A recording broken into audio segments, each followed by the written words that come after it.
chama de preconceito é uma proposta feita por um empresário de São Paulo criminalizar os bailes funk.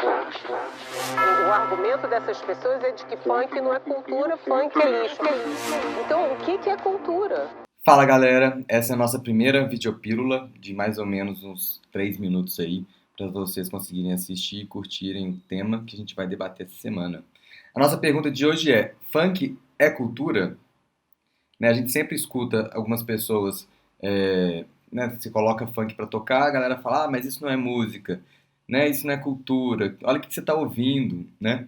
Para a gente poder discutir se funk é ou não cultura, primeiro a gente precisa entender o que é cultura, o que você entende por cultura, né? Quando a gente fala do processo de como que a gente aprende a viver em sociedade, a gente está falando ali de que a sociedade vai colocando para nós algumas normas, algumas regras, e a gente vai se comportando de acordo com essas regras. Afinal, ninguém nasceu da forma como, sabendo já viver em sociedade, ninguém nasceu já falando bom dia para todo mundo, ninguém nasceu já falando a língua do país onde nasceu, né?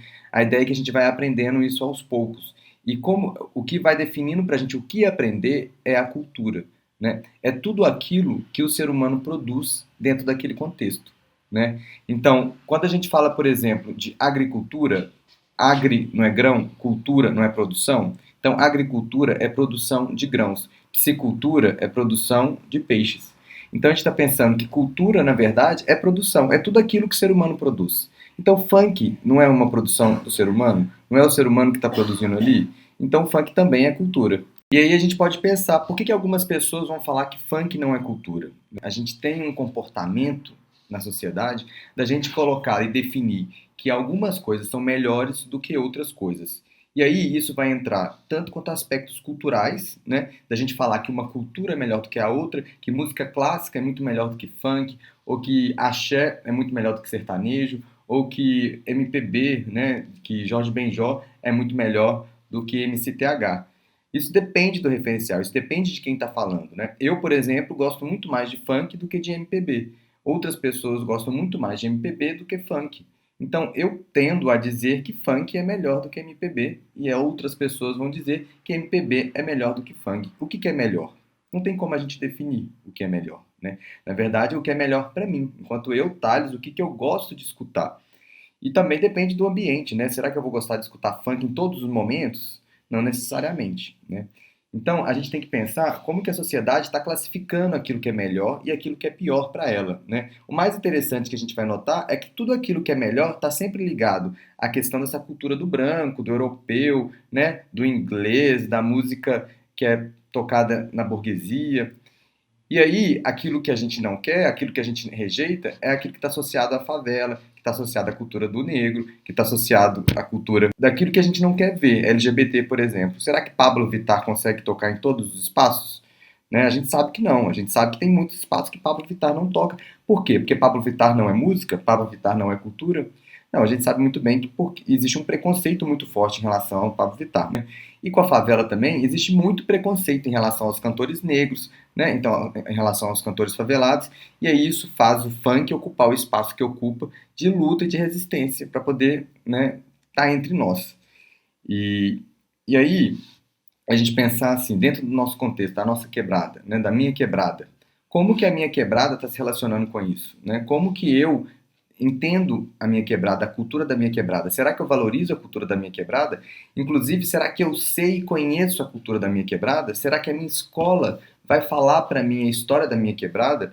Qual que é o nome da minha quebrada? Quem foi os primeiros moradores e moradoras da minha quebrada? Qual que é a importância da minha quebrada para a cidade? Né? Por que esse tipo de conhecimento não atinge a escola, não chega na sala de aula?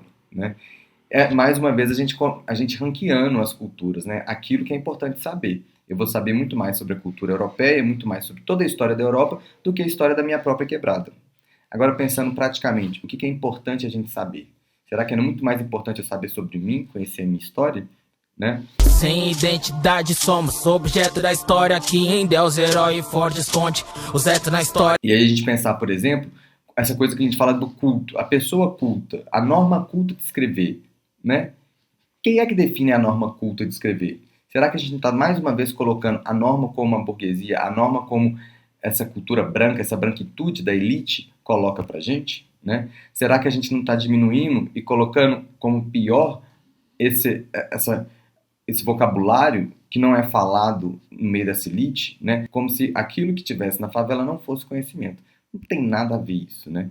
Na verdade, a gente tem que pensar o seguinte, até as palavras que a gente consegue aceitar nas provas, né, do Enem ou na prova da escola, né, delivery, enfim, várias outras palavras que essa branquitude coloca pra gente, é aceita, mas as palavras, né, as gírias, o de rocha, né, o brotou, a gente não pode usar essas gírias dentro da prova, por exemplo, da escola. E por que isso acontece? Esse preconceito linguístico, ele é muito presente no nosso dia a dia. A língua foi se moldando às necessidades e às culturas que estavam mais presentes em cada uma das regiões do Brasil. E quando você vai falar da periferia, sabe, a necessidade de se comunicar rápido, sabe, a norma culta às vezes é mais lenta. Se uma pessoa fala mesmo ou fala mesmo, tá ligado? Partindo do ponto que a intenção é você entender. Se você entendeu, sabe, a ponto de entrar naquela história, a missão foi cumprida. Se você pontua aquilo para marcar que aquela pessoa não obedece à norma culta da maneira tradicional, talvez tenha um problema em você, não em quem tá falando. E é isso. A minha provocação para vocês é a gente pensar, argumentar como que funk é cultura sim. Eu queria que vocês escrevessem para mim 2 frases que vai compor um funk que a gente vai fazer. Faça só 2 frases explicando para mim por que você acha que funk é cultura.